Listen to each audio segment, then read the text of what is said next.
മക്കളെ, നിങ്ങൾക്കെല്ലാവർക്കും കഥ ഇഷ്ടമല്ലേ? ഏക് ദോ തീൻ എന്നാണ് നിങ്ങളുടെ കഥയുടെ പേര്. മുകേഷ് നൗട്ടിയാലാണ് ഈ കഥ എഴുതിയിരിക്കുന്നത്. നമുക്ക് ആദ്യം തന്നെ എന്താണ് ഈ കഥ എന്നൊന്ന് മലയാളത്തിൽ പഠിക്കാം. അതിനുശേഷം നമുക്കിതെന്ത് ചെയ്യാം, എക്സ്പ്ലെയിൻ ചെയ്ത് പഠിക്കാം. ഓക്കെ, അപ്പോൾ നിങ്ങളിവിടെ ഒരു പിക്ചർ കാണുന്നില്ലേ? വളരെ മനോഹരമായൊരു പിക്ചർ അല്ലേ? ഒരു കുട്ടി ഇരുന്നിട്ട് ബുക്ക് വായിക്കുന്നു. ആ കുട്ടിയുടെ വീട്, അതുപോലെ തന്നെ മരം, നദി, കുറച്ച് ജലമുർഗി പറഞ്ഞാൽ കുളക്കോഴികളുണ്ട്, ഒരു പൂച്ചക്കുട്ടിയുണ്ട്. ഇതൊക്കെ നമ്മൾ ചിത്രത്തിൽ കാണുന്നുണ്ട് അല്ലേ? അപ്പോൾ നമുക്കിനി എന്താണ് കഥ എന്ന് നോക്കാം. ഈ കുട്ടിയുടെ വീട് സുസവാ നദിയുടെ തീരത്താണ്. അവിടെ തന്നെ ഒരു കുളക്കോഴി കുടുംബവും താമസിച്ചിരുന്നു. കുളക്കോഴി കുടുംബം, കുളക്കോഴികൾ കണ്ട അച്ഛനുണ്ട്, അമ്മയുണ്ട്, കുട്ടികളുണ്ട് അല്ലേ? 5 കുട്ടികളുണ്ട്. 5 കുട്ടികൾ, 3ഉം 2ഉം 5 കുട്ടികളും അച്ഛനും അമ്മയും, കുളക്കോഴി കുടുംബം. ഈ കുളക്കോഴി കുടുംബം ഈ കുട്ടിയുടെ വീടിനടുത്തുള്ള സുസവാ നദിയിലാണ് താമസിച്ചിരുന്നത്. ഒരു ദിവസം രാവിലെ ഈ കുളക്കോഴികളുടെ ഒരു കുട്ടി, ചൂസേ പറഞ്ഞ കുട്ടി, ഒരു കുട്ടി നമ്മുടെ കഥാപാത്രമായിട്ടുള്ള ഈ കുട്ടിയുടെ വീട്ടിലേക്ക് കുളക്കോഴിക്കുട്ടി കയറി വരുന്നു. ആ സമയത്ത് പുറത്തു നിന്ന് 2 കുളക്കോഴികളും കൂടെ ഉച്ചത്തിൽ ശബ്ദമുണ്ടാക്കുന്നുണ്ടായിരുന്നു. അങ്ങനെ ആ ശബ്ദം കേട്ടിട്ട് നമ്മുടെ കഥാപാത്രമായിട്ടുള്ള ഈ കുട്ടി എന്ത് ചെയ്തു? ആ കുട്ടി എന്താ ചെയ്തത്? പുറത്തേക്ക് പോയി നോക്കി. ദീവാർക്കി ഓട്ടുമേ. അപ്പൊ നോക്കിയപ്പോഴെന്താണ് കണ്ടത്? ചുമരിൻ്റെ അരികിലായിട്ട് ഒരു പൂച്ചക്കുട്ടി, ചുമരിൻ്റെ മറവിൽ ഇങ്ങനെ നിൽക്കുകയാണ് ആ പൂച്ചക്കുട്ടി. അതിനെ കണ്ടിട്ടാണ് എന്ത് ചെയ്യുന്നത്? കുളക്കോഴികൾ ഉച്ചത്തിൽ കരയുന്നത്.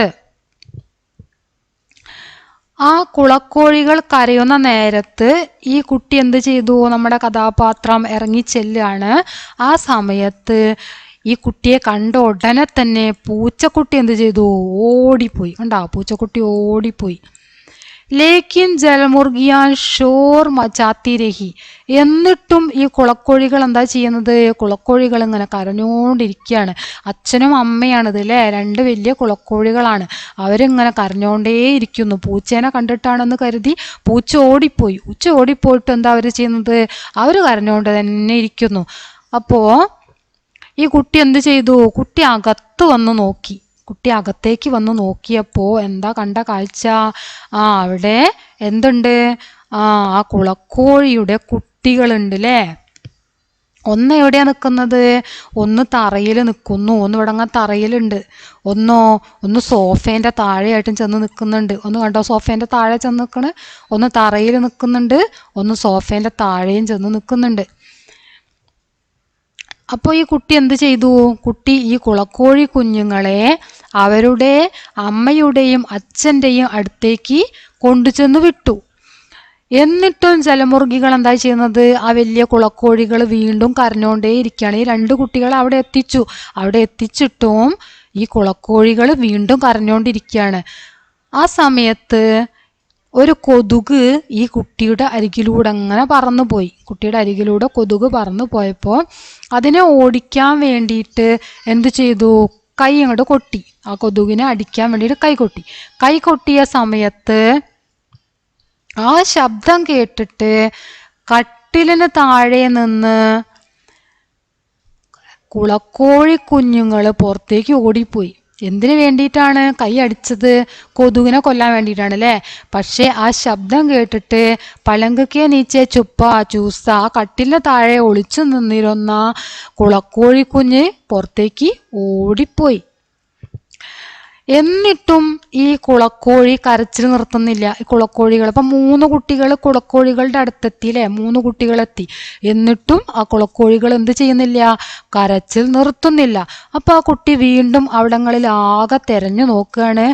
നോക്കുന്ന സമയത്ത് എന്താ കണ്ടത്? ബാത്റൂമിലാണ് ബാക്കിയുള്ള കുളക്കോഴിക്കുഞ്ഞുങ്ങൾ ചെന്ന് നിൽക്കുന്നത്. ബാത്റൂമിലേക്ക് പോയി നോക്കിയപ്പോൾ അവിടെയുള്ള ഒരു പാത്രത്തിലുള്ള വെള്ളത്തിൽ കളിക്കുകയാണ് 2 കുളക്കോഴിക്കുഞ്ഞുങ്ങൾ. അപ്പോൾ ഈ കുട്ടി എന്ത് ചെയ്തു? കുട്ടി ചെന്നിട്ട് ആ 2 കുളക്കോഴിക്കുഞ്ഞുങ്ങളെയും പിടിച്ച് വരാന്തയിൽ കൊണ്ടുചെന്ന് വിട്ടു. വരാന്തയിൽ കൊണ്ടുചെന്ന് വിട്ടപ്പോൾ ആകെ എത്ര കുട്ടികളായി? 5 എണ്ണായില്ലേ? ആദ്യം തന്നെ 2 പിടിച്ച് അച്ഛനും അമ്മയ്ക്കും കൊണ്ടുചെന്ന് കൊടുത്തതാണ്. പിന്നീട് കൊതുകിനടിച്ചപ്പോൾ ഒന്നും കൂടെ ഓടിപ്പോയി. അപ്പം 3 എണ്ണായി. പിന്നെ 2 എവിടെ ഉണ്ടായിരുന്നു? ബാത്റൂമിലുണ്ടായിരുന്നു. അപ്പൊ ആകെ എത്ര എണ്ണായി? 5 എണ്ണമായില്ലേ? ആകെ 5 എണ്ണമായി. 5 കുളക്കോഴി കുഞ്ഞുങ്ങളും ഈ കുളക്കോഴികളുടെ അടുത്തെത്തിയപ്പോൾ ആ കുളക്കോഴികൾ എന്താ ചെയ്തത്? കുഞ്ഞുങ്ങളെ ഒന്ന് നോക്കി. കുഞ്ഞുങ്ങളെ നോക്കിയിട്ട് അവരെയും കൊണ്ടിട്ട് വേഗം നദിയുടെ അടുത്തേക്ക് ഓടിപ്പോയി. അപ്പോൾ ഈ കുളക്കോഴി കുഞ്ഞുങ്ങളെല്ലാം ആ വലിയ കുളക്കോഴികളുടെ പിന്നാലെ പോയി. ആ ദിവസം ഈ കുട്ടിക്ക് തോന്നുകയാണ് ഈ ജലമുർഗികൾക്ക് എണ്ണാൻ അറിയാമെന്ന്. കുട്ടി പറയാണ് കുളക്കോഴികൾക്ക് എന്തിനറിയാം? എണ്ണാൻ അറിയാം. കാരണം ആദ്യം തന്നെ 2 കുഞ്ഞുങ്ങൾ അടുത്തെത്തിയിട്ടും അവർ പോയില്ല അല്ലേ? പിന്നെ ഒന്നും കൂടെ വന്നു, 3 എണ്ണായി. 3 എണ്ണമായിട്ടും അവർ പോയില്ല. പിന്നെ 2 എണ്ണം കൂടെ വന്നു. 5 കുഞ്ഞുങ്ങളും അവരുടെ അടുത്തെത്തിയതിന് ശേഷം മാത്രമാണ് അവരെന്ത് ചെയ്തത്? അവിടെ നിന്നും പോയത്. അപ്പൊ ഈ കുട്ടി പറയാണ്, എന്താ പറയണത്? കുളക്കോഴികൾക്ക് എണ്ണാൻ അറിയാം എന്നാണ് പറഞ്ഞത്. അപ്പൊ അതാണ് നമ്മുടെ കഥ.